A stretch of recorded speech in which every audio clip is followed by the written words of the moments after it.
আসসালামু আলাইকুম এভরিওয়ান, আপনারা সবাই কেমন আছেন? আশা করি ভালো আছেন। আমার থাম্বনেল আর টাইটেল দেখে তো বুঝেই গেছেন আমি আপনাদের সাথে আজ কি রেসিপি শেয়ার করব। অ্যাকচুয়ালি রোজ দুপুরে একঘেয়েমি ভাত আর তরকারি খেতে আমার একদমই পছন্দ নয়, আর আমার মনে হয় এটা আপনাদের সবারও হয়। তাই ভাবলাম আজ একটা চটজলদি আর খুব মজাদার রেসিপি আপনাদের সাথে শেয়ার করা যাক। এই আলুর দমটা আমার শাশুড়ি মা বানাতেন, একটু ভিন্ন ধরনের। তো চলুন আর এত বকবক না করে শুরু করে দিই। আর আলুর দমের সাথে সবথেকে বেশি মজা লাগে লুচি। তাই লুচি বানানোর জন্য আমি 1.5 কাপ মতন ময়দা নিয়ে নিলাম। যেহেতু আমরা শুধু 3 জন খাবো তাই এর বেশি ময়দা লাগবে না।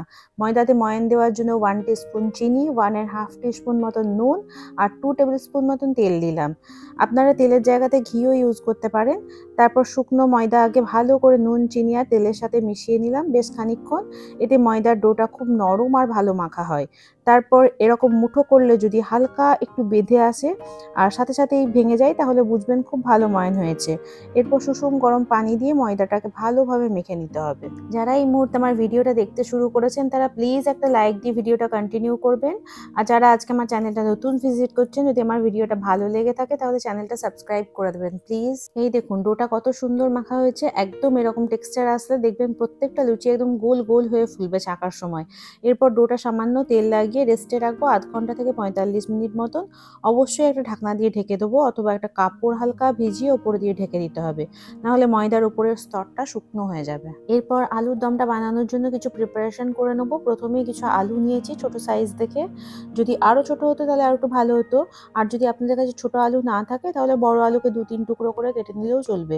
এতে টেস্টে কোনো পার্থক্য আসবে না, কিন্তু ছোট আলু দেখতে সুন্দর লাগে আলুর দমের জন্য। আলু সব ছেলা হয়ে গেলে ধুয়ে সেদ্ধ করতে চাপিয়ে দিলাম। সেদ্ধ করার সময় 2-3 চামচ মতন নুন দিলাম, এতে আলু তাড়াতাড়ি সেদ্ধ হয়ে যাবে।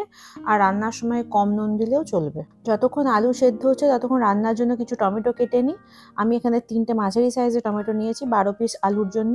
আপনাদের টমেটো যদি বেশি বড় হয় তাহলে 2টো নিলেও চলবে। যাই হোক টমেটোগুলোকে মোটা মোটা টুকরো করে কেটে নিলাম। বেশি ছোট টুকরো করার দরকার নেই, বিকজ এটা গ্রাইন্ডারে পেস্ট করব। পালস মোডে 5-6 বার চালালে স্মুথ একটা পেস্ট তৈরি হয়ে যাবে। পানি অ্যাড করার এখানে কোনো প্রয়োজন নেই। এই দেখুন কত সুন্দর পেস্ট হয়ে গেছে। এগুলো যতক্ষণ করলাম ততক্ষণ হাই ফ্লেমে আলুতে বয়েল চলে এসেছে।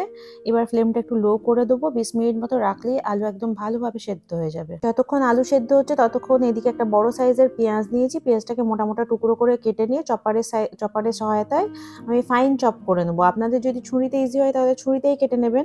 আমার আসলে ছুরিতে খুব একটা ফাইন চপ হয় না, তাই আমি চপার ইউজ করলাম। আর এই চপারটার ইউজে টাইমও সেভ হয় অনেকটা।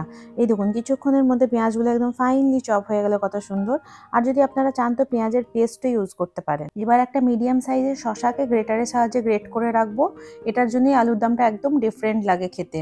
এটার ইউজ আছে পরে দেখাবো, রেসিপিটা পুরোটা দেখলেই বুঝতে পারবেন। এদিকে এগুলো যতক্ষণ রেডি করলাম ততক্ষণে আলুগুলো পারফেক্টলি সেদ্ধ হয়ে গেছে। গ্যাসের ফ্লেমটা বন্ধ করে এবার আলুগুলো একটা ঝুড়িতে ছেঁকে রাখবো। এবার একটা কড়াইকে খুব ভালোভাবে গরম করে নেবো। স্পেশালি যদি এরকম স্টিলের কড়াই হয় তাহলে তো অবশ্যই এটা খেয়াল রাখবেন, তা না হলে কড়াইতে আলুগুলো চিপকে যাবে ভাজার সময়। আমি একটু বেশিই গরম করে ফেলেছিলাম, যার জন্য আমাকে ফ্লেম অফ করতে হয়েছিল। তেল দেওয়ার সাথে সাথেই ধোঁয়া উঠতে শুরু করেছিল। আমার কিচেনের চিমনি যদি বা অনই ছিল, তা না হলে আরও বেশি ধোঁয়া উঠতো। যাই হোক তেল গরম হয়ে গেলে আলুগুলো ভাজার জন্য তেলে ছেড়ে দিলাম। আমি সর্ষের তেল ইউজ করেছি, আপনারা যেটা ইচ্ছা সেটা ইউজ করতে পারেন। আলুগুলো তুলে নিয়ে ওই তেলেতে একটা তেজপাতা, একটা এলাচ, ছোট এক টুকরো দারচিনি আর 2টো লংয়ের ফোড়ন দিয়ে 1/2 মিনিট মতো নেড়ে চেড়ে চপ করে রাখা পেঁয়াজটা দিয়ে দিলাম। পেঁয়াজ অল্প ভেজে, মানে যখন দেখবেন পেঁয়াজের গায়ে হালকা একটা বাদামি আভা ধরেছে তখন 1 টিস্পুন মতন রসুন পেস্ট আর 1 টিস্পুন মতো আদা পেস্ট দিয়ে দেবো। হালকা একটু নেড়ে, মানে যতক্ষণ আদা রসুনের কাঁচা গন্ধটা না চলে যাচ্ছে। তারপর অল্প 1/2 টিস্পুন মতো নুন দেবো, কারণ আলু সেদ্ধ করার সময় নুন দিয়েছিলাম। তারপর 1/2 টিস্পুন হলুদ গুঁড়ো, 1 টিস্পুন লঙ্কা গুঁড়ো, 1 টিস্পুন ধনে গুঁড়ো, 1 টিস্পুন জিরে গুঁড়ো দিয়ে অল্প পানি দিয়ে মশলাটাকে ভালো করে কষে নেবো। মশলাটা কষা হয়ে গেলে যে টমেটো পেস্টটা বানিয়ে রেখেছিলাম ওটা ঢেলে দেবো, দিয়ে ভালোভাবে মিশিয়ে নেবো ততক্ষণ পর্যন্ত যতক্ষণ না টমেটোর পানিটা শুকিয়ে যাচ্ছে। এই যে মশলা দিয়ে তেল ছেড়ে গেছে। এবারে যে আলুগুলো ভেজে রেখেছিলাম ওগুলো ঢেলে নিয়ে ভালোভাবে মশলার সাথে মিলিয়ে নেবো, মানে একটুক্ষণ কষে নেবো। এরপর অল্প একটু পানি দিয়ে নেড়ে চেড়ে একটা ঢাকনা দিয়ে দেবো। যেহেতু আলুগুলো সেদ্ধই আছে তাই গ্যাসের ফ্লেমটা কিছুক্ষণ জোর করে রাখবো। তারপর দমে বসিয়ে দেবো 10 থেকে 15 মিনিটের জন্য। আলুর দমটা অন্য চুলোয় ট্রান্সফার করে দিয়ে এই চুলোতে আমি কড়াইতে তেল গরম করতে দিয়েছি লুচি ছাকার জন্য। যতক্ষণে লুচি ছাকা হবে ততক্ষণে আলুর দমও রেডি হয়ে যাবে। লুচি ছাকার জন্য তেল বেশ ভালো গরম চাই, তাই আগে তেল চাপিয়ে দিয়ে তারপর লুচিগুলো 4-5টা করে বেলে নিয়ে আমি তারপর ছাকতে শুরু করব। আর আমি লুচিই বানাই বা পরোটা কিংবা রুটি সবকিছু এই কিচেনের স্ল্যাবটার ওপরেই করি। অবশ্যই আগে ভালোভাবে মুছে পরিষ্কার করে নিয়েছি, দেখতেই পাচ্ছেন। এবার একটা একটা করে লুচিগুলোকে সব ছেঁকে নিচ্ছি। এই দেখুন কেমন সুন্দরভাবে ফুলেছে প্রত্যেকটা লুচি। আপনারাও যদি যেভাবে ময়ান করা দেখিয়েছিলাম ওটা ফলো করেন তাহলে আপনাদেরও এরকম হবে সব লুচি কটা, বা হয় আপনাদের হয়তো। আমি এখানে ৩টে ছেঁকে দেখালাম, বাকিগুলো সব ওরকমই হয়েছিল। অবশ্য একটু পরে ফোলা ভাবটা কমে গিয়ে প্রচণ্ড সফট খেতে হয় লুচিগুলো। যাই হোক, এখানে আমার আলুর দমও হয়ে গেছে। তেজপাতাগুলো তুলে ফেললাম, নাহলে খুব ডিস্টার্ব করছে। এবারে লাস্টে অল্প একটু চিনি দিলাম টেস্টটা ব্যালেন্স করার জন্য, আর হাফ টিস্পুন মতন গরম মশলা দিলাম। এই গরম মশলাটা আমি অলওয়েজ ঘরেতেই বানাই। দিয়ে নেড়ে চেড়ে গ্যাসের ফ্লেমটা অফ করে দিয়ে আলুর দমটা একটা সার্ভিং বলে ঢেলে দিলাম। আপনারা হয়তো ভাববেন যে শসাটা গ্রেট করে রেখেছিলাম, সেটা তো কই ইউজ করলাম না। এবার ওই শসাটাই দিয়ে ওপর দিয়ে গার্নিশ করব, করে পরিবেশন করব। এই শসাটার জন্য আলুর দমটা খেতে একদম অন্যরকম মজা লাগে। প্লিজ একবার হলেও বানিয়ে দেখবেন। আর হ্যাঁ, আমাকে কমেন্ট করে জানাতে ভুলবেন না।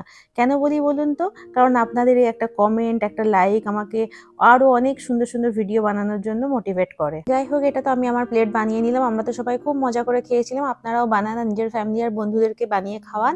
ভালো থাকবেন, সুস্থ থাকবেন। টেক কেয়ার, বাই বাই, আল্লাহ হাফিজ।